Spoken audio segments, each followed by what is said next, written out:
Some people will die in the same room they were born in, not because they couldn't leave, because they stopped trying the door. You already know someone like this. Maybe it's you. They have the same argument they had 10 years ago. They make the same promise every January. They swear this time will be different. It never is. Let me tell you a story. In a village built beside a river lived a potter named Oren. Oren was skilled. Everyone said so.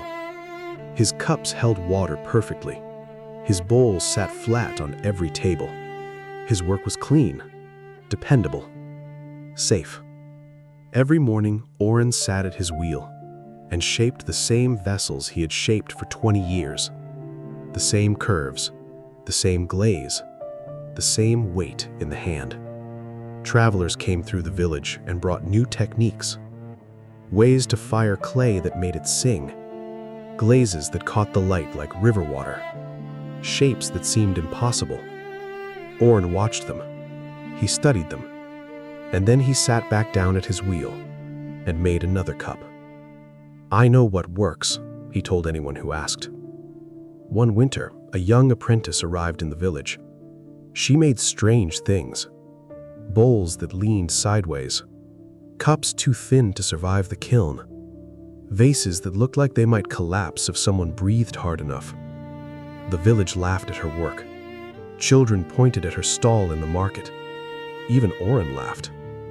By spring, people from other villages came to buy her work. He sat at his wheel. The clay was wet. His hands were ready. He tried to shape something new, but his hands wouldn't obey. 20 years of the same motion had carved grooves so deep into his muscles, his mind, his very sense of self, that his body simply refused. He stared at the clay. The clay stared back, waiting, like it always waited, ready to become anything. But Oren could only make one thing. Different attempts, same cup. So the next morning, he made another one. Here's what nobody tells you about people who never change. It's not that they can't. It's that changing would mean admitting that everything they built their identity around was a choice, not a destiny. Oren didn't keep making cups because he loved cups. He kept making cups because the man who makes cups was the only person he knew how to be. Take that away, and what's left? That question is the real prison. Not the wheel, not the clay. The fear that without the habit, there is no self. You know this feeling. Maybe it's a career you've outgrown but can't imagine leaving. A way of speaking to people you've been doing so long it feels like your real voice. A belief you stopped questioning years ago, that now questions you every night when the room goes quiet. The cruelest part isn't that you're stuck. The cruelest part is that the thing keeping you stuck feels like loyalty. It feels like consistency.